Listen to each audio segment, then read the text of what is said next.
Good morning. जागो लाहौर में खुशामदी हंसती मुस्कुराती और खूबसूरत सुबह के साथ जनाब मैं हूँ आपकी होस्ट मुनीबा आसिफ। इस उम्मीद और इस दुआ के साथ कि आप लोग जहाँ कहीं भी होंगे ठीक ठाक होंगे। आप लोगों ने अपना वीकेंड भी बहुत अच्छा गुजारा होगा, आपने खूब हल्ला गुल्ला भी किया होगा, फैमिली और दोस्तों के साथ टाइम भी आप लोगों ने अच्छा और कह लें कि प्रोडक्टिव गुजारा होगा। और छुट्टी के बाद वापस रूटीन में आना एक खासा मुश्किल काम होता है, आई नो, लेकिन अपने हफ्ते का आगाज़ हमें मुस्बत सोच और एनर्जी के साथ करना चाहिए ताकि उसके असरात जो हैं वो आने वाले दिनों पर भी पड़े और कामयाबी का ज़रिया भी बने हमारी। क्योंकि ज़िंदगी में कामयाबी के लिए सबसे अहम जो चीज़ होती है वो होती है खुद शनासी होती है। अपने अंदर की सलाहियतों का इदराक जब हो जाता है हमें, और तो वो फिर मंजिल और भी आसान हो जाती है हमारी, वरना आपकी एनर्जीज वेस्ट होती रहती हैं। और इसी हवाले से हज़रत वासिफ अली वासिफ का एक कॉल है जो मैं आपके साथ शेयर भी करना चाहूँगी कि ज़िंदगी में तरक्की के लिए मेहनत और जिद्दोजहद बहुत ज़रूरी है, लेकिन ये मत भूलें कि मेहनत के ज़रिए गधे को घोड़ा या कांटे को गुलाब नहीं बनाया जा सकता। मेहनत के ज़रिए हम गधा बेहतरीन गधा तो बन सकता है लेकिन घोड़ा नहीं बन सकता। मतलब ये है इसका कि आपके अंदर जो सलाहियतें होंगी उनमें निखार तो पैदा किया जा सकता है, इस पे आप माहिर तो बन सकते हैं, लेकिन उस फील्ड में कामयाब नहीं हो सकते जिसकी सलाहियत आप में मौजूद ही नहीं है। तो इसलिए पहले अपनी सलाहियतों की पहचान करें और उसको फिर बेस्ट बनाएं, वरना आपकी जो मेहनत है और वक्त है जो दोनों ही ज़ाया हो जाएंगे। और इसलिए जब आप ख़ुद को पहचानेंगे तो फिर कामयाबी आपका मुकद्दर होगी और वो जो आपकी एनर्जीज होंगी वो एक प्रोडक्टिव वे में गुजरेगी। बढ़ते अपनी पहली स्टोरी की तरफ। और आपको पता है कि कोरोना वायरस की चौथी लहर का जो जोर है वो टूटने के बाद आज से सुबह भर में तमाम तालीमी इदारे मामूल के मुताबिक खुल गए हैं और बच्चों की मौजें जो है वो इस वक्त ख़त्म हो चुकी हैं और 50% हाजिरी की जो शर्त है वो भी ख़त्म कर दी गई है। अब बच्चों की वही रूटीन होगी जो हम कोरोना वायरस से पहले वाली रूटीन में जी रहे थे, और स्कूल खुलने के ऐलान के बाद ही माओ की भी वही रूटीन बहाल हो जाएगी जो माओ की सबसे बड़ी परेशानी होती है कि उनको खाने में क्या दिया जाए, बच्चों को नाश्ता कैसा बनाया जाए, लंच में उनको बच्चों को क्या दिया जाए साथ। और बच्चे घरों में तो हों और माएँ अपनी नज़र के सामने बच्चों को लंच करवाती हैं, लेकिन हम देखते हैं कि स्कूल के दिनों में ऐसा पॉसिबल नहीं हो पाता। अब स्कूल खुलते ही माओ के लिए बच्चों को स्कूल के लिए लंच देने की जो जिम्मेदारी है फिर से शुरू हो गई है। और जो घरेलू ख़वातीन वैसे ही हम देखते हैं कि मुख्तलिफ जिम्मेदारियों से नबूद आज़मा होते होते दिन भर थक जाती हैं और अगले सुबह फिर से उन्हें नई एक टेंशन होती है और वो होती है बच्चों के स्कूल लंच की, जो हेल्दी भी हो और बच्चा शौक से खाए भी वहाँ जाकर। तो बच्चों को लंच में क्या क्या देना चाहिए और किस चीज़ों का इस्तेमाल करना चाहिए और किन से इज्तनाब करना चाहिए ताकि बच्चा खाए भी शौक से और उनकी ग़िज़ाई ज़रूरियात है वो भी पूरी हो जाए। तो इस पर आज हम बात करेंगे। हमारे साथ इस वक्त मौजूद है मोइना बेग, है न्यूट्रिशनिस्ट है। मोइना, मैं आपको खुश आमदीद कहती हूँ। जागो लाहौर में कैसी हैं? मैं ठीक, आप कैसी हैं? मैं भी बिल्कुल ठीक ठाक। मोइना, बच्चों की मौजें ख़त्म हो चुकी हैं और वो दोबारा से वही अपनी जो एक डेली रूटीन है कि उन्होंने पूरे हफ्ते जाना है, एक दिन की छुट्टी नहीं, अब वो ख़त्म हो चुकी है। तो ऐसे में जो माओ पे बर्डन दोबारा से आ गया है कि अब वो लंच में क्या दें। तो एक तो हमें बताइए कि सुबह अगर नाश्ते से स्टार्ट करें तो नाश्ते में क्या बच्चों को देना चाहिए ताकि वो पूरा दिन जो उनका एनर्जेटिक वे उनका गुजरे, बड़ा अच्छा सा उनका आगाज़ हो दिन का। अच्छा मुनीबा, एक तो बैक टू रूटीन आ गए हैं, डेज आ गए हैं, दूसरा टाइमिंग्स भी दोबारा से पुरानी होना शुरू हो गई हैं स्कूल्स की। तो इसमें सबसे इम्पॉर्टेंट ये है कि नाश्ता तो इम्पॉर्टेंट है ही, वो तो हम हमेशा से बात करते आ रहे हैं कि नाश्ता ज़रूर करें, ख़ास तौर पे बच्चे, क्योंकि वो एक पूरी फिज़िकल मेंटल एक्टिविटी के लिए जा रहे हैं कुछ 6 घंटे के लिए घर से। तो नाश्ते की इम्पॉर्टेंस बहुत ज़्यादा है क्योंकि ऑब्वियसली वो सो के उठे हैं तो एक फास्टिंग में होते हैं। तो सुबह उनका बिल्कुल ब्लड ग्लूकोज लेवल कम हुआ होता है, वो ऑल्दो उन्हें टेंशन की वजह से भूख नहीं लग रही होती, लेकिन उनके लिए बड़ा इंपॉर्टेंट है कि वो नाश्ता करें। ठीक है। और जो स्कूल लंच प्रोग्राम आपने बात की, बड़ा इंपॉर्टेंट कंसर्न है आजकल, और इस पे जो न्यूट्रिशनिस्ट सारे हैं उन्होंने मल्टीपल तरह की अप्रोचेस भी लगाई हैं जो मैं डिस्कस भी करूँगी अभी। ठीक है। लेकिन उसकी इम्पोर्टेंस बहुत ज़्यादा है।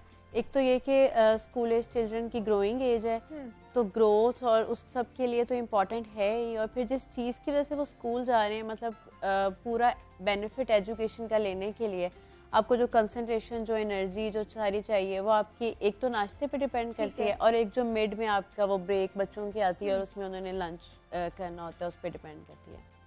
इसके मल्टीपल कॉन्सेप्ट्स हैं, ठीक है, जो हम डिस्कस करते हैं, लेकिन अभी जो सबसे आजकल इन कॉन्सेप्ट है वो बेंटो लंच बॉक्स कॉन्सेप्ट है। अच्छा। जो हमने इंस्पिरेशन उसकी जापानीज बॉक्स से एक ली है, लेकिन उसमें मल्टीपल कंपार्टमेंट्स बने होते हैं। ठीक है। हमारे भी ऐसे लंच बॉक्स होते थे, एक ऊपर एक नीचे, हाँ, स्टोरी exactly. वाले या 3 हाँ. पार्ट्स में हुए होते हैं। तो अब उसका जो इंस्पिरेशन है ना वो माई प्लेट से लिया है कि जो बच्चों को एक डे में फंक्शन करने के लिए चाहिए तो इतने फूड ग्रुप्स चाहिए। तो आप उसको इस तरह से कंपार्टमेंट्स में रखें कि जिस तरह फ्रूट्स का लंच, वेजिटेबल्स का पार्ट, फ्रूट का पार्ट और प्रोटीन का पार्ट और थोड़ा सा कार्बोहाइड्रेट का पार्ट। ये सारे मैं एक्सप्लेन करूँगी क्योंकि ये टर्म्स जाहिर है मदर्स के लिए नहीं हुए, लेकिन इस तरह से जब कंपार्टमेंटलाइजेशन कर देते हैं तो उसमें हम वैरायटी भी ला सकते हैं और बैलेंस डाइट का बच्चों की लर्निंग भी होना शुरू हो जाती है। लेकिन सुबह के वक्त जो ज्यादा इम्पोर्टेंट होता है ना, बच्चे को लंच तो दे दें, वो जाके खा भी लेता है, लेकिन जो सुबह आगाज जो होता है उसमें नाश्ता उनको करने का दिल नहीं करता। वो कहते हैं जी अच्छा लंच दे दे, हम लंच खा लेंगे, या स्कूल में जाके कैफे से या कैंटीन से कुछ खा लेंगे। सुबह जो नाश्ता है उसमें हम लोग क्या दें कि वो उनको एक फैसिनेट भी करे और वो खा भी लें अगर उनका दिल भी नहीं कर रहा तो?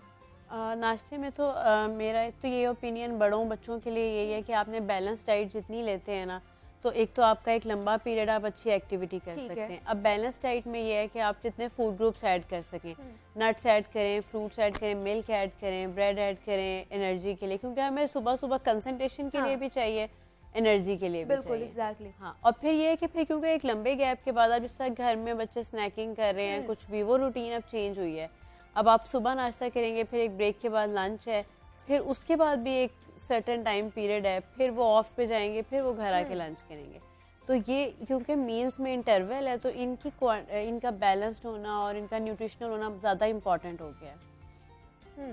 तो उसमें मैं यही कहूँगी कि पेरेंट्स को, मदर्स को अपने जहन में जो इंस्पिरेशन रखनी चाहिए वो माई प्लेट, फूड प्लेट जिसे कहते हैं, कि एक ही प्लेट के अब 4 हिस्से कर लेते हैं जहन में अपने, कि ये 4 हिस्से हैं जो मैंने पूरे करने। ठीक है। Fruits, vegetables, nuts, carbohydrate, protein. उसमें प्रोटीन में जैसे एग आ जाता है, कोई सॉसेज आ गई, फिर आपने कोई कॉर्न्स रख दिए वेजिटेबल वाले पोर्शन में, बेबी कैरेट्स रख दिए, फ्रूट वाले में जो भी सीजनल फ्रूट है वो रख दिया, साथ आपने डेट्स या आलमंड्स रख ली। अब इसमें ये होता है कि क्योंकि आपके पास डेली ये चांस होता है कि आप चेंज करते रहें। ठीक है। क्योंकि मतलब एक ही चीज से बच्चे भी बोर हो जाते हैं, उनका भी दिल नहीं करता क्या वो ये रोज ही हम खाएं। हाँ, फिर दूसरा ये होता है कि आप जब इस तरह मल्टीपल चीज़ें कंपार्टमेंट्स में रखते हैं तो उनकी क्वालिटी सेव रहती है, कोई टेस्ट खराब नहीं होता, क्योंकि वो भी एक होता है कि जिस तरह बच्चों का सैंडविच सॉगी हो गया, वो नहीं खा के आ रहे। और फिर ये है कि उस टाइम में आपको मल्टीपल चीज़ें इसलिए भी चाहिए कि जिस भी चीज़ की डेफिशिएंसी होगी फिर बच्चों की कंसंट्रेशन नहीं बनेगी, फिर वो क्रेव करेंगे कि वो कोई बाहर से चीज़ खाएं, स्कूल से निकल के कुछ खाएं, कोई इस तरह की चीज़ें करें। तो वो जितना अपीलिंग भी बनाए, अट्रैक्टिव भी इस तरह से क्योंकि बच्चे ज्यादातर वो ये कहते हैं जी हमने सब्जियां नहीं खानी, हमने फल नहीं लेकर जाने, हमने कुछ चिप्स वगैरह या कोई ऐसी चीजें लेकर जानी है। तो फिर वो क्या प्रेजेंटेशन पे ज्यादा हम अब फोकस करें कि उनको अपीलिंग लगे वो चीज और वो खाएं। अच्छा, इसके लिए भी ना, क्योंकि बच्चों के लिए बड़ा मुश्किल होता है ये सोचना कि हम बड़ा बोर सा लंच करें, तो इसके लिए भी हम ये कॉन्सेप्ट इसलिए देते हैं कि अगर आप यूं 3-4 हिस्से बना लेते हैं कि 3-4 चीजें देनी, तो एक में जैसे आपने बेक्ड या फ्राइड पोटैटोज रख दिए बच्चों के लिए, लेकिन साथ आपने दूसरी चीजें भी रख ली, जैसे कॉर्न्स हो गए, ग्रेप्स हो गए, आलमंड्स हो गए, फिर इधर आपने कोई बॉइल्ड एग रख दिया या कुछ इस तरह। तो वो ये होता है कि एक पार्ट अगर बच्चों की ट्रीट बन भी जाता है कि वो थोड़े उसकी मोटिवेशन में वो बाकी चीज़ें भी ख़त्म कर लें, तो आप ऐसा भी कर दें, यानी लंच बॉक्स में वेरिएशन ले आए ताकि वो जो फेवरेट चीज़ आपने उनकी कम क्वांटिटी में, इसलिए हमें पोर्शन साइज का जो कंट्रोल है ना वो बच्चों को बड़ा अच्छा बेनिफिट होता है, क्योंकि छोटे छोटे पोर्शन हैं लेकिन मल्टीपल फूड्स हैं, तो बच्चों को वो अपीलिंग लग रहे होते हैं, वो चेंज भी होते रहते हैं। तो इस तरह करके हम काफ़ी सारे कॉन्सेप्ट जो हैं वो अपने पेशेंट्स को, उनकी मदर्स को सिखा रहे होते हैं कि आप इनको करें तो ये इफेक्टिव थेरेपी है।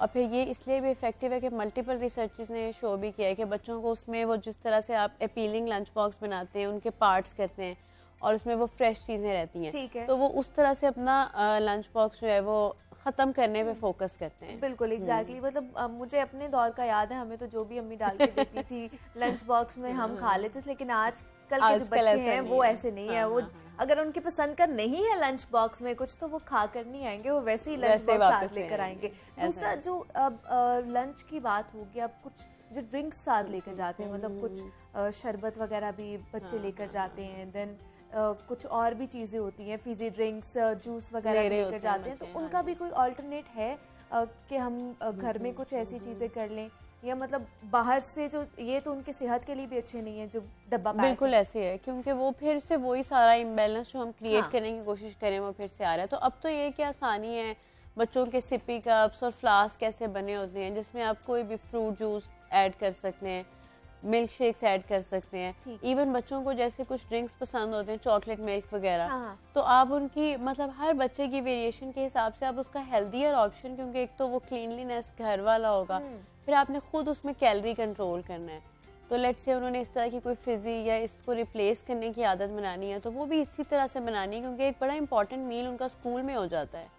क्योंकि आप देखें ना, अब तो बच्चों का बड़ा टाइम स्कूल में गुजर रहा है, हाँ। तो उनकी जो हैबिट डेवलपमेंट और फिर वो एक ग्रुप ऑफ अपनी एज के लोगों में बैठ के वो कर रहे हैं, तो उससे आपका जो फ्रेंड्स में भी ये मोटिवेशन आती है कि हमने भी हेल्थियर चीज़ लेके जानी है और इस तरह की। तो जो भी आप उन्हें दे रहे हैं उसका बड़ा इम्पैक्ट है बच्चे की कंसंट्रेशन पे, उसकी एनर्जी पे, हैबिट डेवलपमेंट होने पे, और फिर उसके फ्रेंड्स में ये मोटिवेशन आने पे कि वो भी ये चीज़ें लेके आए और इस तरह से मतलब। लेकिन हम यहाँ पर देखते हैं मोइना के बच्चे को हम बचपन से ही ये चीज़ें खिलाना शुरू कर देते हैं, बाहर की जंक फूड हो जाए या हो जाए, लेकिन जैसे जैसे वो बड़ा होता जाता है हमें थोड़ी सी कह लें कि अवेयरनेस आती है कि बच्चे की सेहत के लिए बहुत बुरा है, तो फिर उस टाइम तक बच्चे को तो उसकी लत लग चुकी होती है, फिर उसको उससे छुड़वाना बहुत मुश्किल हो जाता है। तो फिर ऐसे सिचुएशन में क्या करें फिर पेरेंट्स? बस ऐसा ही है कि हम उसको भी अपीलिंग इस तरह से बना सकते हैं कि वो बाहर की चीज़ों की तरफ उतना ना जाए, क्योंकि बच्चे बड़ा डरे होते हैं कि हमने वेजिटेबल्स नहीं लेनी, हमने ये चीज़ नहीं लेनी। लेकिन हम समटाइम्स ऐसा होता है कि जिस तरह आपने कोई अपीलिंग तरीके से, बच्चों के लंच बॉक्स के और बड़े मुनीबा तरीके होते हैं, जिस तरह वो ब्रेड स्लाइस की थोड़ी स्टेंसलिंग कर देते हैं कि वो बियर शेप का है, फिर उस पर कोई पीनट बटर वगैरह लगा के फ्रूट्स रख देते हैं। तो इसकी मल्टीपल चीज़ें हैं जो कि हम अपने पेशेंट्स को एजुकेट करते हैं कि इस तरह से उनके लंच को अपीलिंग बनाएं कि वो अनहेल्दी की तरफ अट्रैक्ट ना हो। अब ऐसा अगर रोज़ बच्चे को एक ही सैंडविच मिलेगा और वो रोज़ उसका दिल करेगा कि वो भी वैरायटी के लिए बाहर से कोई चीज़ ले, या वो देखता है कि उसके फ्रेंड्स कोई बाहर से चीज़ ले रहे हैं तो वो उसकी तरफ जाना शुरू हो जाता है। तो क्या हम उनका ऐसे चार्ट बना दें कि चले हफ्ते में 1 या 2 दिन वो जंक फूड खा ले? हाँ, मैं तो फिर भी यही ओपिनियन दूंगी कि बजाय इसके कि उन्हें जंक फूड खाएं, आप उनके लंच बॉक्स ही डेली इस तरह से चेंज करते हैं, ठीक है, और उनके एक पार्ट में जैसे किसी दिन स्वीट रख दिए, किसी दिन फ्राइज रख दिए, वैरायटी लेके लंच में, ताकि उनको भी वो अपीलिंग लगे और खाते हुए भी उनको मजा आए कि चलो हमारे पास इतने पोर्शंस हैं। हमारे साथ मोइना बेग मौजूद थी, न्यूट्रिशनिस्ट है। मोइना, बहुत शुक्रिया आपके वक्त का, आप यहाँ पर आई हैं। और बच्चों के लंच के हवाले से जनाब हम बात करें कि आज से तमाम तर जो तालीमी इदारे हैं, स्कूल्स हैं, वो 100% जो हाज़िरी के साथ खुल चुके हैं, और आपसे जनाब यही दरख्वास्त है कि बच्चों को स्कूल भेजिए और तमाम SOPs जो कोरोना के हैं उनके साथ भेजिए, क्योंकि कोरोना SOPs के साथ जाएंगे तभी उनका जो ये तालीमी सिलसिला है वो बढ़ सकेगा और इसी तरह वो अपनी तालीम हासिल कर सकेंगे जो वक्फे से जारी थी, लेकिन अब उन्होंने जो वक्फा है वो ख़त्म कर दिया है, तो अब 100% हाज़िरी के साथ उसको भेजना है, तो ये हमारे लिए एक अच्छी चीज़ है। जनाब मज़ीद भी आपसे बात करेंगे, आ वक्त पर एक छोटी सी ब्रेक का मिलते हैं, इस ब्रेक के बाद।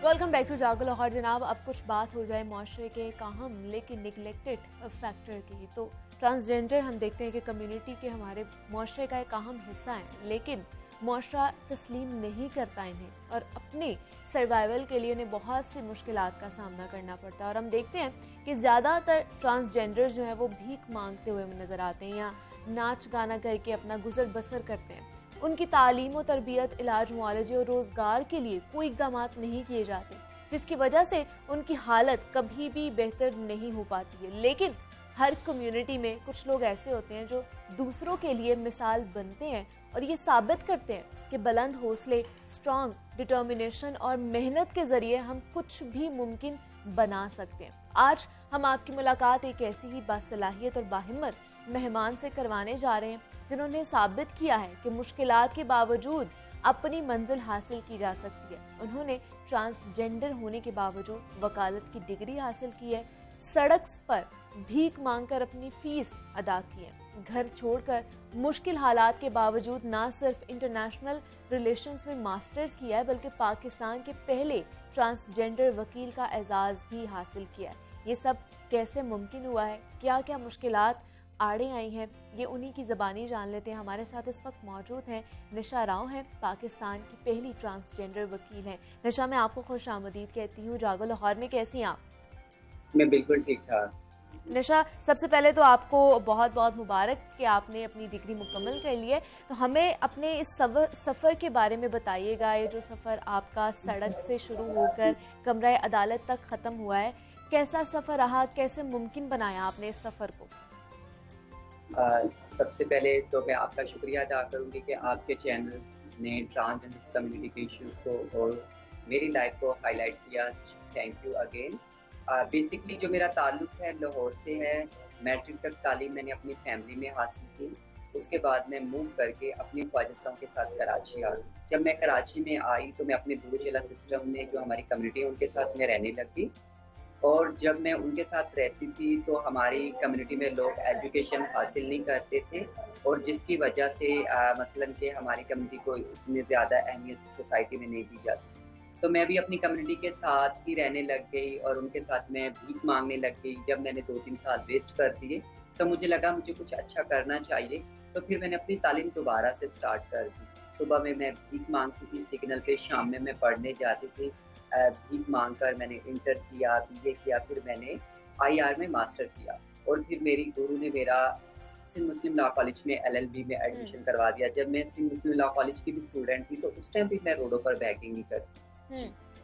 ठीक है, पाकिस्तान की पहली ट्रांसजेंडर वकील हैं निशा राव हमारे साथ मौजूद थी। उनसे मज़ीद भी बात करेंगे, लेकिन उन्होंने ये जो सफ़र है सड़क से शुरू किया, वहाँ पर भीख मांगती रही। जैसे उन्होंने बताया कि उन्होंने मैट्रिक तक जो तालीम थी वो अपने घर वालों के साथ वहाँ पर मुकम्मल की, लेकिन उसके बाद उन्होंने अपना घर छोड़ दिया।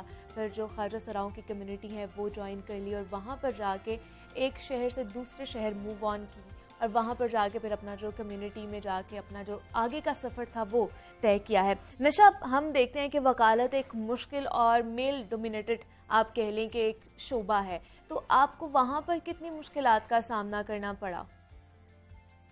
देखिए कि लाइफ में अप्स एंड डाउन्स तो आते रहते हैं। जब मैं मसलन के पढ़ने के लिए जाती हूँ तो हमारी कम्युनिटी में ट्रांसजेंडर्स को इतना एजुकेट नहीं किया जाता और ये हमारी सोसाइटी में इतना ज़्यादा मसलन कि हमें इतना अप्रिशिएट भी नहीं था। जब मैं स्टडी के लिए जाती थी तो मुझे बहुत ज़्यादा मुश्किलात का सामना करना पड़ता था। सबसे पहले तो जब स्टूडेंट्स ये देखते थे कि एक ख्वाजा सरा मसलन के जिसने मेकअप किया हुआ है, फीमेल्स कपड़े पहने हुए हैं, ख्वाजा सरा है, वो हमारे दरमियान है। तो शुरू में तो बहुत ज़्यादा मुश्किलात थी। मैं आप वाक़या सुनाती, जब मैं सिंध मुस्लिम लॉ कॉलेज में मेरा एडमिशन हुआ तो फर्स्ट ईयर में मेरे साथ पूरा साल मेरे स्टूडेंट्स ने कभी बात नहीं की और मुझे बहुत ज़्यादा मसाइल का सामना करना पड़ता था। मैं सबसे पीछे बैठती थी और पूरा साल मैंने इसी तरह गुजारा। जब ग्रुप स्टडी थी तो मेरा कोई दोस्त नहीं था और इसी वजह से मैं फर्स्ट ईयर में थोड़ा सा खुद को जब मेरे मार्क्स आए तो मैं खुद को ही ब्लेम करने लगी। काश अगर मैं फलसफा ना होती या मेरे दोस्त होते, अगर मुझे ग्रुप स्टडी करवाते तो मेरे भी अच्छे मार्क्स होते दूसरे स्टूडेंट्स की तरह। तो निशा, ये वकालत का शौक आपको बचपन से ही था कि आपने वकील बनना है, या हालात की वजह से आपने फिर ये इस तरफ आई और इस वकालत के शोबे का इंतखाब किया?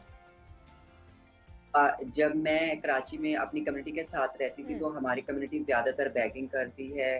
पुलिस स्टेशन में जाने के लिए बहुत ज़्यादा मसाइल का सामना करना पड़ता था। जब हम पुलिस स्टेशन जाते थे तो हमारी बात को इतनी अहमियत नहीं दी जाती थी और हमारी कभी एनसी जो होती थी वो भी इतनी जल्दी लॉन्च नहीं होती थी।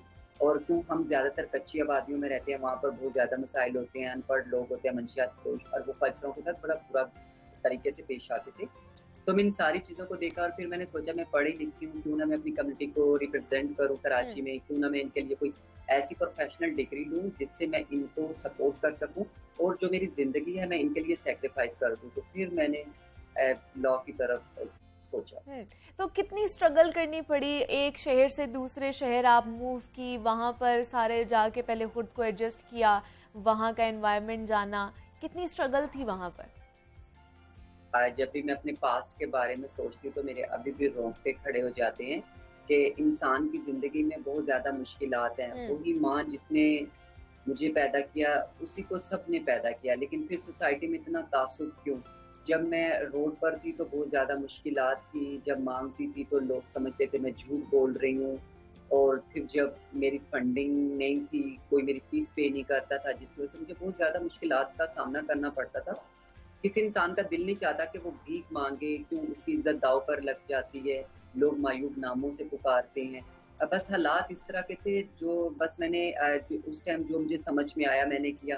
क्यों हमारी कम्युनिटी को रहने का मसला होता है, खाने-पीने का, इन चीज़ों के मसाइल का सामना करना पड़ता है, और मुझे ये सारे ही मसाइल पेश आए। तो क्या अब निशा, जब आपने लॉ कर लिया, अब आप प्रैक्टिस भी कर रही हैं, तो क्या ये जब तमाम तर जो मसाइल हैं आप लोगों को पेश आते हैं, इनमें थोड़ी बहुत कमी देखी आपने? माशाल्लाह अब हमारे लिए ट्रांसजेंडर प्रोटेक्शन एक्ट बना दिया गया है 2018 में, और हमारे लिए जॉब कोटा सिस्टम है, आईडी कार्ड में बेहतरी आ गई है, सोसाइटी समझती है, अगर हम सोसाइटी को समझाएं, लोग हमारे लिए प्रोजेक्ट कर रहे हैं, डिफरेंट एनजीओस हमारे लिए काम कर रही है, और जो करंटली गवर्नमेंट है इन्होंने हमारे लिए हेल्थ कार्ड, और माशाल्लाह अभी ट्रांसजेंडर्स के लिए अच्छे काम कर रहे हैं। मैं समझ रही हूँ कि आने वाला वक्त पाकिस्तान के लिए बहुत अच्छा होगा। तो अब आप प्रैक्टिस भी कर रही हैं, तो किस किस्म के जो है निशा आप जो केसेस हैं वो टेकअप कर रही हैं? जब मैं वकील बनी थी तो मैंने यही समझा था कि मैं फाजिल राव के ही केस देखूंगी, और मैं एक क्राइम से रिलेटेड केस ही देखूंगी। लेकिन अल्हम्दुलिल्लाह अब मुझे बहुत ज़्यादा खुशी होती है जब मेरे पास फैमिलीज केस आते हैं। ट्रांस के तो केस मैं ऑलरेडी देख रही हूँ, इसके अलावा मेरे दोस्त, फैमिलीज, इस तरह के केसेस आते हैं, तो मुझे बहुत अच्छा लगता है कि मेरी जो सोच थी वो सोसाइटी ने चेंज कर दी, और सोसाइटी मुझे इतना प्रमोट और सपोर्ट कर रही है। मैं अब अपनी वकालत से मुतमईन हूँ। तो जब आपने लॉ कॉलेज में, मैं ये जानना चाह रही हूँ कि जब आपने लॉ कॉलेज में एडमिशन लिया तो वहाँ पर किस तरह का माहौल था? मतलब स्टूडेंट्स की तरफ से, टीचर्स की तरफ से सब सपोर्टिव थे आपके साथ? नहीं, फर्स्ट ईयर में तो थोड़े मुश्किलात का सामना था, लेकिन स्टूडेंट जो थे शुरू से ही इतने कोऑपरेटिव नहीं थे। बाद में जाकर जब लोगों को पता चला मैं ट्रांस हूँ, मैं पढ़ने में मेहनती हूँ और मैं कुछ अच्छा करना चाहती हूँ, स्टूडेंट्स का रवैया उस टाइम जाकर अच्छा हुआ।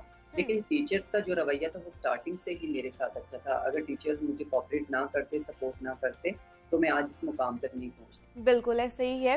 तो निशा, आपने आईआर में भी जो है वो मास्टर्स कर रखा है। मतलब हम देखते हैं कि जो ट्रांसजेंडर कम्युनिटी है उनमें इतना तालीम के हवाले से इतना रुझान नहीं है, लेकिन आप तो डिग्री पे डिग्रियाँ करती जा रही हैं।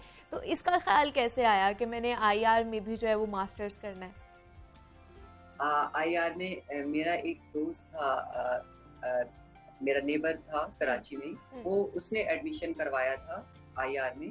तो उसने मुझे बोला कि मैं, अगर तुम पढ़ना चाहती हो तो मैं तुम्हें सपोर्ट भी करूंगा और तुम्हें पिक एंड ड्रॉप भी दूंगा अगर तुम यूनिवर्सिटी ज्वाइन करना चाहती हो। तो आईआर का मुझे मसलन खुद से मेरा दिल नहीं था, मैंने दोस्त के कहने पे स्टार्ट किया और अल्हम्दुलिल्लाह वो भी मैंने कर लिया। वो भी आपने कर लिया, उसमें भी आप सरनिगू हो गई हैं कह सकते हैं। हमें ये बताइएगा, आप एक एनजीओ भी रन कर रही हैं, इस हवाले से भी हमें बताइएगा। जी मैं बताती हूँ कि रिसेंटली अभी मैंने एक इदारा बनाया हुआ है ट्रांस प्राइड सोसाइटी के नाम से। मैं चाहती हूँ कि निशा तो रोडों पर भीख मांगकर निशा ने अपना टाइम गुजारा, मुश्किलात का सामना किया और इस मुकाम तक पहुंची है। अब जो यूथ आ रही हैं ट्रांसजेंडर्स, तो मैं चाहती हूँ कि वो ट्रांस प्राइड सोसाइटी को ज्वाइन करें, उसके पेज पर आकर हम उन्हें स्किल्स डेवलपमेंट की तरफ लेके आए, उनको कोर्सेज वगैरह जो उनका जिसमें वो अच्छा समझते हैं वो कोर्सेज उनको करवाएं। उसके अलावा हम उनको एजुकेशन सपोर्ट करें ताकि वो जिस डिपार्टमेंट में, जिस यूनिवर्सिटी में चाहते हैं कि वो एजुकेशन हासिल करें, हम उनको फाइनेंशियल तौर पे सपोर्ट करें ताकि वो पढ़ सकें। ठीक है। तो निशा, आगे के क्या प्लान्स हैं? मतलब एलएलबी तो आपने कर लिया है, क्या आगे एलएलएम भी करने की सोच रही हैं आप? कोई प्लानिंग है ऐसी? रिसेंटली अभी मेरा एलएलएम में एडमिशन हो गया और मेरी क्लासेस भी स्टार्ट है। मैं इवनिंग प्रोग्राम में जामिया कराची यूनिवर्सिटी, पाकिस्तान की वो पहली यूनिवर्सिटी है जो फाजिल को एलएलएम करवा रही है। जी मेरा एलएलएम स्टार्ट है, मैं इंशाल्लाह एलएलएम करने के बाद पीएचडी करने के लिए इंशाल्लाह फॉरेन। वेरी गुड, ये तो बड़ी अच्छी आपकी जो सोच है। तो निशा, क्या आपकी और भी कम्युनिटी में जहाँ पर आप रहती हैं तो आपसे और भी लोगों ने इंस्पिरेशन हासिल की हो और वो भी आपकी तरह इस लाइन में आना चाहते हो या आला तालीम हासिल करना चाहते हो? जी माशाल्लाह अभी ग्रेजुएशन में 2 ट्रांसजेंडर्स हैं, इंटर कर रहे हैं, मैट्रिक कर रहे हैं। अभी तकरीबन जो मेरे पास स्टूडेंट्स हैं, मेरे पास जो रजिस्टर हैं, वो 12 ट्रांसजेंडर एजुकेशन हासिल कर रहे हैं। मुझे बहुत ज़्यादा खुशी है कि इस साल मीडिया की सपोर्ट से, क्यों मीडिया ने मुझे हाईलाइट किया, मीडिया ने मुझे सपोर्ट किया, डिफरेंट चैनल्स ने, जिनकी वजह से आज ख्वाजसरा पढ़ रहे हैं। मैं मुतमईन हूँ कि मैं चाहती हूँ कि इंशाल्लाह ये तादाद बढ़ती जाए और ख्वाजसरा पाकिस्तान में एजुकेशन हासिल करे। तो निशा क्या कहेंगी आप, ये जो हमारे माशरे की एक सोच है कि मतलब हम लोग ट्रांसजेंडर्स को रिजेक्शन कर उनको मिलती है, घर से सपोर्ट नहीं मिलती, बाहर से सपोर्ट नहीं मिलती, तो ये जो सोच है माशरे की, ये किस तरह हम बेहतर कर सकते हैं, इसको किस तरह तब्दील कर सकते हैं, क्या कहेंगे इसके ऊपर? जो रिजेक्शन है वो ख्वाजसरा के लिए घर से स्टार्ट होती है। माँ बाप का रवैया ख्वाजसरा बच्चे के साथ और दूसरे बच्चों के साथ मुख्तलिफ होता है। रिजेक्शन का सामना हमें घर से करना पड़ता है। अगर हमें घर से इज्जत और रिस्पेक्ट मिले, एजुकेशन मिले, तो हम ऐसे रोडों पर दर बदर ना हो। जब हम घर से मूव करके सोसाइटी में आते हैं तो हमारे लिए मज़ीद रिजेक्शन का सामना स्टार्ट हो जाता है। ट्रांस टैबू, रूलिंग लोगों का हमारे लिए टैबू करना, हमें और हमारे लिए आवाज़ें कसना, हमें बुरे नामों से पुकारना, ये सिस्टम है। अगर हम सोसाइटी को अवेयर करें, इस पर गवर्नमेंट को चाहिए ट्रांसजेंडर्स के लिए फंडिंग करे, ट्रांसजेंडर्स के लिए इस तरह के इंस्टीट्यूट बना दिए जाएं ताकि ट्रांसजेंडर्स वहाँ पे अपनी कम्युनिटी में रह सकें और कुछ हासिल कर सकें, एजुकेशन हासिल करें। और फिर इनके लिए हर डिपार्टमेंट में जॉब्स होनी चाहिए ताकि ख्वाजसरा जो भीख मांग रहे हैं, वेडिंग डांसिंग कर रहे हैं, वो ये चीज़ें छोड़ के सोसाइटी में इज्जत के साथ ज़िंदगी गुजारें। फिर भी मैं समझती हूँ कि एक ख्वाजसरा के लिए लाइफ अच्छी हो सकती है। बिल्कुल ऐसे ही है और निशा बहुत अच्छा काम कर रही हैं। Best of luck for your future और इसी तरह आप अपनी कम्युनिटी का नाम भी रोशन करें और पाकिस्तान का नाम भी इसी तरह रोशन करते जाएं। बहुत शुक्रिया निशा राव हमारे साथ मौजूद थी। फर्स्ट पाकिस्तानी ट्रांस लॉयर हैं और डिग्रियां हासिल कर चुकी हैं और इसमें प्रैक्टिस भी कर रही हैं, तो उनसे आज हमने आपकी मुलाकात करवाई है। मजीद भी जनाब आपसे बात करनी है, यहाँ मुझे लेनी है एक छोटी सी ब्रेक। मिलते हैं इस ब्रेक के बाद।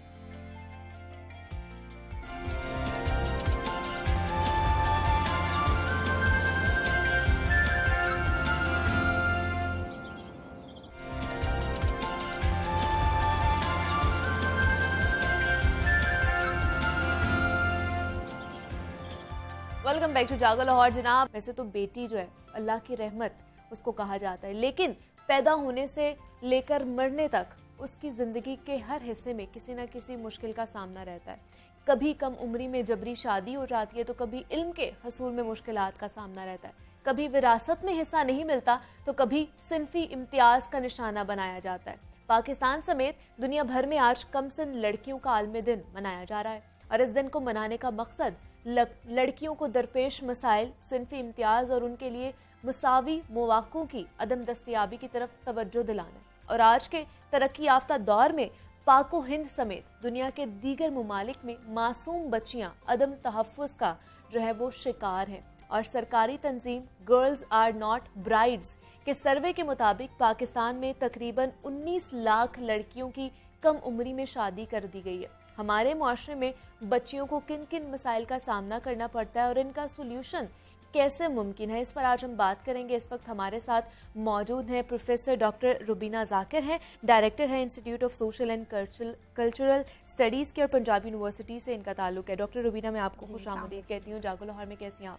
जी अल्लाह का शुक्र। डॉक्टर रुबीना, जैसे मैं बात की थी कि बेटी अल्लाह ताला की रहमत कहा जाता है उसको, लेकिन फिर हम देखते हैं कि जब उसकी पैदाइश होती है तो बहुत सारे लोग जो है तनकीद का निशाना बनाते हैं या उसको वेलकम नहीं किया जाता जिस तरह बेटे को वेलकम किया जाता है। क्यों इतना रंजीदा हो जाते हैं लोग जब बेटी पैदा होती है? क्या वजूहात लगती हैं आपको? देखिए मुनीबा, सबसे पहले तो ये है कि हम साउथ एशियन कल्चर की बात करूँगी मैं। यहाँ पे जो साउथ एशियन कंट्रीज़ है, हमारे यहाँ स्टिल पेट्रियार्कल स्ट्रक्चर है। हमारे बहुत सारे जेंडर नॉर्म्स हैं जो कि हमारी सोसाइटी में स्टिल परसिस्ट करते हैं। तो कि एजुकेशन हमारे यहाँ गर्ल्स में भी बॉयज़ में भी बढ़ती जा रही है, लेकिन इसके बावजूद मैं बात करूँगी, सबसे पहले तो हमारे यहाँ जो तालीम का फुकदान अभी भी देखने में आता है, स्पेशली जब हम बात करेंगे लड़कियों के हवाले से। तो ये जो आपने बात की कि हमारी बहुत सारी बच्चियाँ अभी भी बहुत सारी डिस्क्रिमिनेशन का शिकार हैं, और ये डिस्क्रिमिनेशन कब से स्टार्ट हो जाती है? उनकी पैदाइश से पहले से ही शुरू हो जाती है। और वो जब वो डिस्क्रिमिनेशन उनकी पैदाइश से पहले शुरू होती है, तो फिर वो चाइल्डहुड में जब आती हैं, जब एडोलेसेंट एज ग्रुप में आती हैं, एडल्ट एज ग्रुप में आती हैं, तो उनको ये सारी जो अदम मुसावात का शिकार होना पड़ता है। तो इसकी हमारे सोसाइटी में सबसे बड़ी रीज़न तो यही है कि जो हमारे स्ट्रिक्ट जेंडर नॉर्म्स जो हमारे यहाँ परसिस्ट करते हैं साउथ एशियन कल्चर में, वो अभी तक हम ख़त्म नहीं कर पाए। अच्छा। फिर हमारे जो मेल्स हैं उनकी जो मेंटालिटी है, हम बावजूद कोशिश के उसको चेंज नहीं कर पा रहे कि बहुत सारी बच्चियां जो हैं उनको अपने राइट्स का नहीं पता, और जिसकी वजह से उनको बहुत सारे जो जेंडर बेस्ड डिस्क्रिमिनेशन का शिकार होना पड़ता है। सबसे पहले तो मैं यहाँ पे बात करूँगी कि हम एजुकेशन की बात करें और हेल्थ की बात करें, तो यहाँ पे बहुत ज़्यादा अभी भी डिफरेंस है जो लड़कियों को फेस करना पड़ता है जब हम उसको लड़कों से कंपेयर करते हैं। बिल्कुल ऐसे ही है, और घर से ये चीज़ें शुरू हो जाती हैं। बिल्कुल। आप ये देखें कि हमारे यहाँ 80 मिलियन बच्चे हैं इस वक्त पाकिस्तान में। अगर हम देखें तो उसमें से 20 मिलियन बच्चे आउट ऑफ स्कूल हैं, और इन 20 मिलियन बच्चों में सबसे बड़ी तादाद जो है वो गर्ल्स की है, लड़कियों की है ये तादाद। बिल्कुल, एग्जैक्टली। क्योंकि हमारे यहाँ अभी भी ये कल्चर है कि जी हमारी बच्चियों को पढ़ाने की ज़रूरत नहीं है, उन्होंने कौन सा जॉब्स करनी है। हाँ। तो ये हमारी कुछ सोसाइटीज़ में, कुछ कम्युनिटीज़ में ये कॉन्सेप्ट अभी भी प्रिवेल करता है।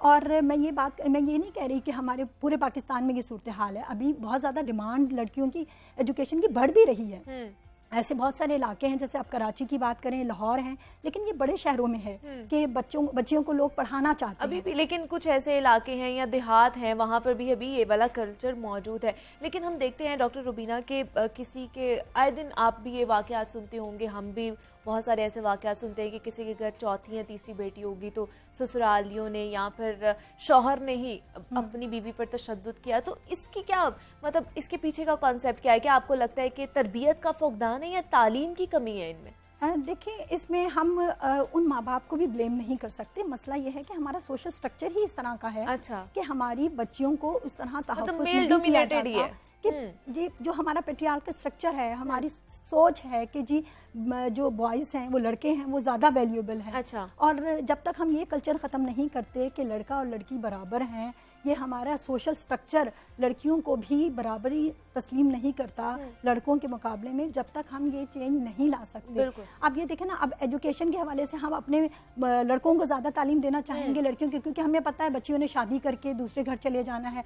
जब तक ये कॉन्सेप्ट ख़त्म नहीं होता कि बच्चियाँ जो है वो हमारे पास उस वक्त हैं जब तक उसकी शादी नहीं हो जाती, लोगों का ये कॉन्सेप्ट जब तक ख़त्म नहीं होता और लड़कियों की तालीम को उतनी ही इम्पोर्टेंस हम नहीं देते, उस वक्त तक बच्चियों जब जितनी बेटियां पैदा होती हैं, माँ बाप की परेशानी क्यों बढ़ जाती है? क्योंकि इसमें हमारा सोशल स्ट्रक्चर इस तरह का है कि वो उसको उस तरीके से इम्पोर्टेंस नहीं देता। आप वुमेन स्टेटस की बात ओवरऑल अगर पाकिस्तान में करते हैं या साउथ एशियन कंट्रीज़ में करते हैं तो women status is not equal to men status. बिल्कुल। तो इन सारी वजूहात की वजह से माँ बाप को सन प्रेफरेंस देखी जा रही है हमारे मुआशरे में, क्योंकि ये एक माँ बाप ज़ाहिर है जब अब बच्ची पैदा होती है वो ये नहीं है कि उस बच्चे के लिए उनके दिल में मोहब्बत नहीं है, बट जो सोशल स्ट्रक्चर है वो उसको इस तरह बाउंड कर देता है, बहुत ज़्यादा प्रेशराइज्ड हो जाते हैं। मतलब हमारे इर्द गिर्द के लोगों की वजह से कि आपके घर बेटी पैदा हो गई है, इतनी बेटियां हो गई, जिम्मेदारी बढ़ गई। क्योंकि मुझे याद है हम 5 बहनें हैं और 3 भाई हैं, तो मैं सबसे लास्ट पे हूँ। तो जब मैं पैदा हुई थी तो हमारे भी इर्द गिर्द के जो लोग थे उन्होंने मेरे फादर को बोला कि बेटी पैदा हो गई है, तुम इतनी खुशियाँ मना रहे हो जैसे बेटा पैदा हुआ है। लेकिन वो एक जो सोशल आपके ऊपर जो प्रेशर होता है उसको बेयर करना भी बहुत ज़्यादा ज़रूरी होता है, क्योंकि आपने सोसाइटी के साथ चलना होता है। तो फिर इस चीज़ को किस तरह हल कर सकते हैं? मतलब जैसे आपने भी कहा कि अभी भी बहुत से ऐसे इलाके जहाँ पर मायूब समझा जाता है कि लड़कियों को पढ़ाना नहीं है हमने, तो इस चीज़ को फिर किस तरह हम, इस सोच को किस तरह ख़त्म कर सकते हैं? देखिए, सबसे पहले तो ये है कि हमारे माशरे में तालीम की इम्पोर्टेंस को उजागर करना। ठीक है। अब देखें, हमारी बच्चियों को बहुत सारे जो कहते हैं ना बैरियर्स का, रुकावटों का शिकार होती हैं। वो जब स्कूल जाती हैं तो वहाँ पे भी उनको रुकावटों का शिकार है। Exactly, और जब वो आउटसाइड स्कूल हैं तो वहाँ भी बहुत सारे बैरियर्स हैं या रुकावटें हैं जिसको उनको फेस करना पड़ता है।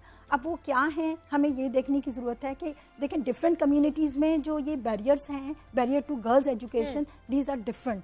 अब अगर आप रूरल एरियाज़ की बात करेंगे वहाँ पे डिफरेंट होगा। फॉर एग्जांपल, अब हमारे यहाँ क्या जो तालीम पे इन्वेस्टमेंट की जाती है वो हाईएस्ट होनी चाहिए। ठीक है। बट अगर हम ओवरऑल बात करें तो तालीम पे अभी भी जो इन्वेस्टमेंट है वो उस तरह नहीं है जितनी होनी चाहिए।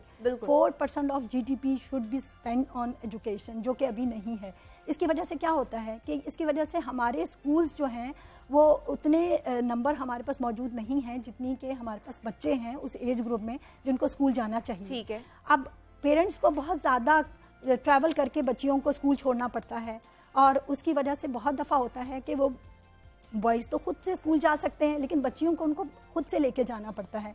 तो बहुत दफ़ा ये होता है कि प्राइमरी स्कूल तो बहुत अच्छे नंबर में मौजूद हैं लेकिन जब एक बच्ची प्राइमरी स्कूल से सेकेंडरी स्कूल में शिफ्ट होती है तो वो बहुत दूर होते हैं घरों से। तो बहुत दफ़ा ये होता है कि पेरेंट्स बच्चियों को घर बिठा लेते हैं कि जी हम इतनी ज़्यादा ट्रैवल करके बच्चियों को छोड़ नहीं सकते। फिर दूसरी बात आ जाती है कि कॉस्ट ऑफ एजुकेशन बहुत ज़्यादा है। अब एक मजदूर जिसकी 20,000 तनख्वाह है वो किस तरह वो जो कॉस्ट है एजुकेशन अफोर्ड कर सकता है। ऑल्दो कि एजुकेशन फ्री है, हम कहते हैं गवर्नमेंट स्कूल्स है, लेकिन फिर भी अगर आप देखें छोटे छोटे अखराजात मिला के बहुत बड़े अखराजात बन जाते हैं जो कि गरीब बंदा नहीं अफोर्ड कर सकता है। फिर तीसरी वजूहात में अगर हम देखें तो क्वालिटी ऑफ एजुकेशन। अब क्वालिटी ऑफ एजुकेशन जो गवर्नमेंट स्कूल्स में होनी चाहिए, उनकी टीचर्स की ट्रेनिंग है वो उस तरह से नहीं है। बाज़ औक़ात टीचर्स नहीं आते, एब्सेंट्स होते हैं। तो होता यह है कि जब पेरेंट्स देखते हैं कि जी टीचर तो आता ही नहीं है तो वो भी बच्ची को घर बिठा लेते हैं। और एक रीज़न ये भी है कि स्कूल में आपको पता है कॉर्पोरल पनिशमेंट्स भी बहुत ज़्यादा होती हैं और दूसरे अब्यूज़ और जो वर्बल अब्यूज़ बहुत ज़्यादा किया जाता है क्योंकि टीचर्स की ट्रेनिंग उस तरीके से नहीं है। तो ये सारी वजूहात की बिना पे बहुत दफ़ा होता है कि अगर पेरेंट्स राज़ी भी होते हैं अपने बच्चियों को भेजने के लिए वो उनको घर बिठा लेते हैं। और हमारे निज़ाम में भी चेंजेस लाने की ज़रूरत है। वो मैं दूसरी बात यही करूंगी कि ये तो स्कूल के अंदर ऐसी स्कूल सिस्टम में ऐसी रुकावटें हैं जिसकी वजह से पेरेंट्स नहीं भेजते। जो दूसरी हैं रुकावटें हैं जो कि स्कूल सिस्टम से बाहर हैं, जो उनके घरों में हैं। अब एक बच्ची जो बहुत गुर्बत में रह रही है, अब फादर को पता है कि जी उसको अगर वो किसी के घर पे काम करने के लिए लगा देगा तो उसको कुछ पैसा मिल जाएगा बजाय कि वो उसकी एजुकेशन पे स्पेंड करे। तो एक गुर्बत एक बहुत बड़ी रीज़न है। फिर चाइल्ड लेबर हमारे यहाँ अभी भी स्टिल प्रिवेल करती है जब तक हम चाइल्ड लेबर को ख़त्म नहीं करते। क्योंकि हमने एक स्टडी की और उसमें उन्होंने बताया उसके 6 बेटे थे 3 बेटियाँ। अच्छा। और उन्होंने सारे बच्चों को घरों में किसी न किसी घर में रखा हुआ था और कहते हैं हम तो 90,000 में कमा लेता हूँ, मैं अपनी बच्चों को स्कूल क्यों भेजूँ।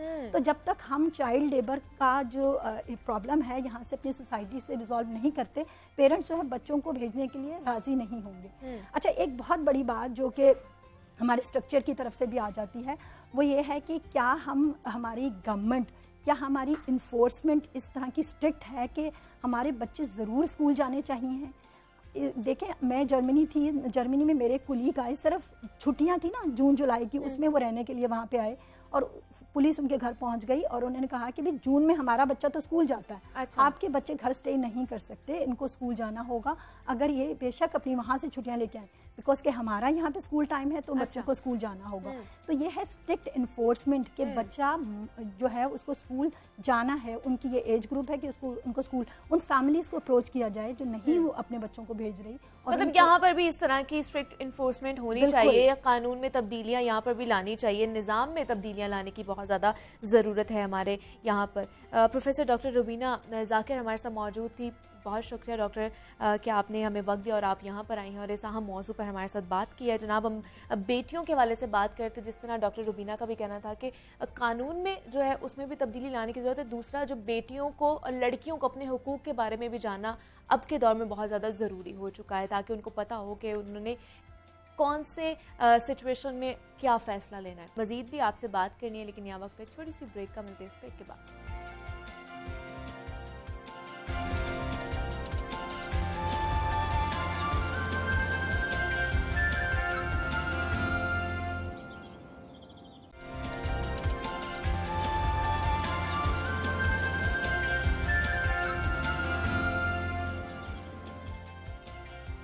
वेलकम बैक टू जागो लाहौर। जनाब, मौसम भी बदल चुका है और रबीउल अव्वल का महीना भी शुरू हो चुका है और ये महीना शुरू होते ही हम देखते हैं कि पाकिस्तान में शादियों का सीजन भी शुरू हो जाता है और अब कोरोना वबा का जोर भी टूटने के बाद इवेंट्स की भी इजाजत मिल चुकी है। तो इस साल हम देख रहे हैं कि ज्यादा इवेंट्स होने के इम्कानात हैं, क्योंकि गुज़श्ता 2 सालों से कोरोना की वजह से सारे फंक्शंस, कई शादियां इल्तिवा का शिकार थी और जनाब जब शादियों का सीजन शुरू हो जाता है तो फैशन की दुनिया में भी नए नए ट्रेंड्स जो हैं वो मुतारिफ कराए जाते हैं। कौन कौन से ट्रेंड्स इन हैं, आगे सर्दियां भी आने वाली हैं, कौन से जो कट्स हैं वो आएंगे, कौन से कलर्स जो हैं वो इन है आजकल के फैशन में, उसके बारे से आज हमने बात करनी है। इस वक्त हमारे साथ मौजूद हैं स्टूडियो में सायरा रिजवान है जो फैशन डिज़ाइनर हैं, और जो आज मैंने ड्रेस भी पहना है वो भी मैंने सायरा का ही पहना है। तो उनसे जानते हैं जनाब आगे आने वाले दिनों में हम फैशन में कौन कौन से नए ट्रेंड्स देखने वाले हैं। सायरा, मैं आपको खुश आमदीद कहती हूँ जागो लाहौर में। कैसी हैं आप? थैंक यू सो मच, मैं बहुत ठीक ठाक। सायरा, अब जैसे मैं बात करी थी कि रबीउल अव्वल का महीना ही शुरू हो चुका है, शादियों का सीज़न इसको कहा जाता है और इजाज़त भी मिल गई है अब शादियों की। तो क्या सीज़न इस फेस्टिव में आने वाले हैं, नए नए ट्रेंड्स क्या आउट हो चुके हैं, क्या इन हो चुका है?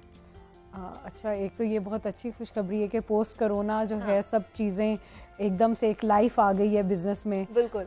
मॉल्स में भी बहुत ज़्यादा हैपनिंग है आजकल, बिजनेस ऑब्वियसली अच्छा हुआ है क्योंकि शादियों की इजाज़त मिलने की वजह से सब कुछ एक बैक टू नॉर्मल, आप कह लें कि बैक आगे टू नॉर्मल लाइफ हाँ। हो गई है और लोगों को बहुत अच्छा लग रहा है कि एकदम से बोरिंग लाइफ से थोड़ा सा घर से हट के बाहर जाएंगे। कि पहले पिछले 2 साल सारे कपड़े जिसने नए लिए वो अलमारियों में ही लगे रहे, ज़्यादा यूज़ भी नहीं हुए। तो अच्छा, अभी साथ ही क्योंकि विंटर्स भी आने वाले हैं, मौसम में भी थोड़ी सी चेंजेस हुई है। तो वेलवेट जो आपको पता है कि रीगल बहुत ज़्यादा रॉयल सा फैब्रिक है, उसकी शॉल्स का और केप्स का, काफ्तान्स का वो बहुत ज़्यादा ट्रेंड है। और लोग आजकल थोड़ा सा प्रैक्टिकल भी हो गए हैं, तो वो they don't want to spend a lot of money on one outfit. तो वो भी ये चाहते हैं कि थोड़ा सा एक थोड़ा सा ग्लैमर का टच हो, ताकि वो एक ही ड्रेस को डिफरेंट ओकेजन्स पे कैरी कर सकें।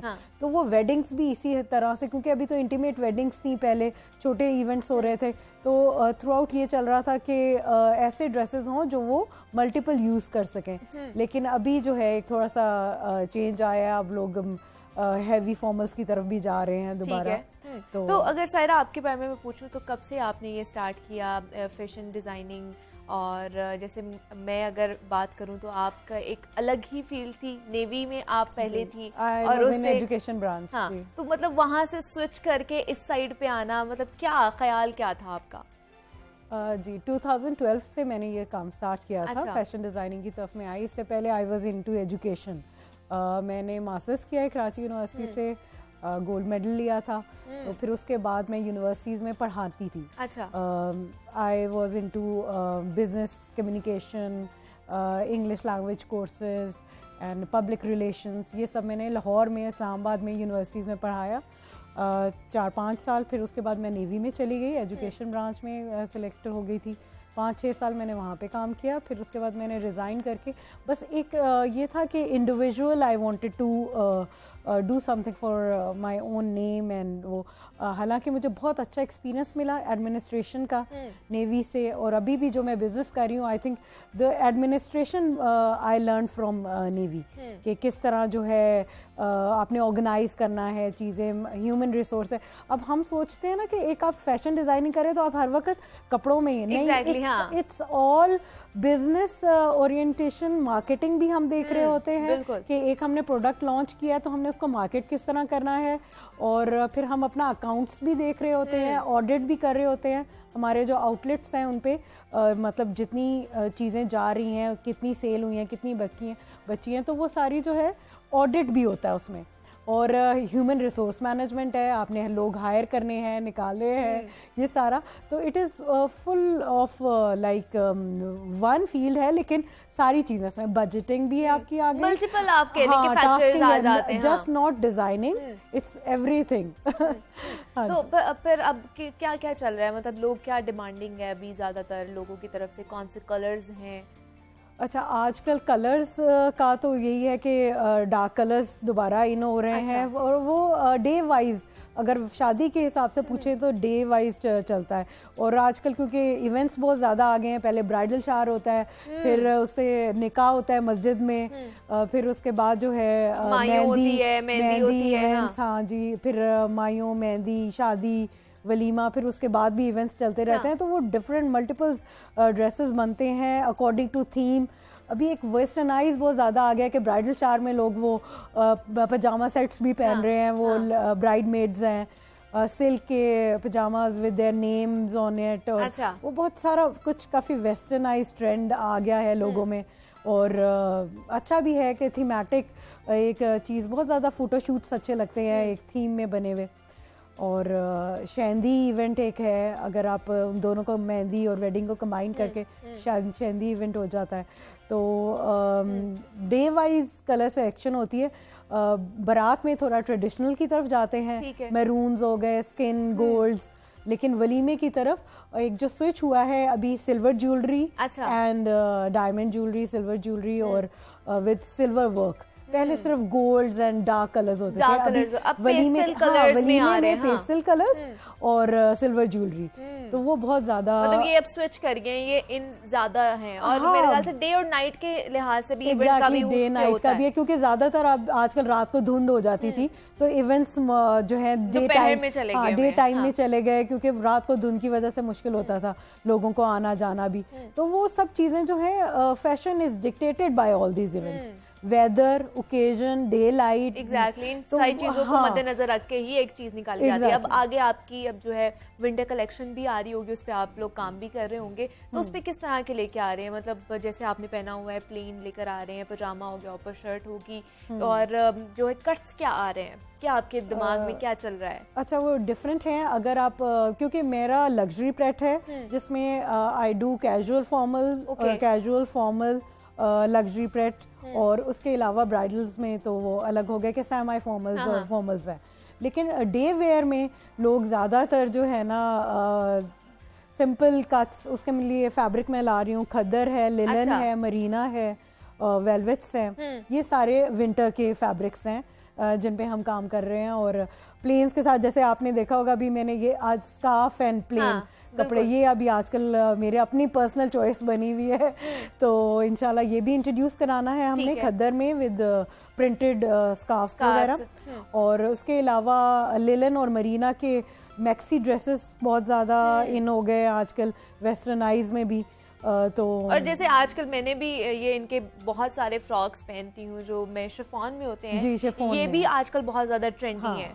बिल्कुल, अभी ये शिफॉन अभी हम बना रहे थे फॉल में और समर में निकाले थे, और अभी तक क्योंकि गर्मी है, एक्चुअली रात को थोड़ा सा मौसम चेंज हुआ है, लेकिन अभी तक ये चल रहे हैं। लेकिन आगे फर्दर हम इन्हें मरीना और लिलन में कर रहे हैं। और प्रिंटेड बहुत ज्यादा प्रिंट्स भी हैं, फ्लोरल्स अच्छे लगते हैं, और साथ जो खद्दर के सूट्स करेंगे वो प्लेन्स में करेंगे। और दूसरा काफ्तान बहुत अच्छे आजकल वो भी ट्रेंडी में है, तो वो उसका क्या सोचा हुआ है आपने सर्दियों में? काफ्तान तो एक हमारा सिग्नेचर स्टाइल ही बन गया है, काफ्तान के इन डिफरेंट स्टाइल्स।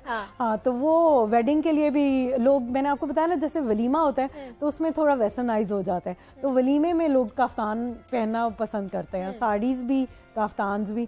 तो उसके लिए वेलवेट फैब्रिक बहुत ही लग्जूरियस लगता है, उसके ऊपर हैंडवर्क होता है। तो हाँ, वो बहुत पसंद किया जाता है लोगों में।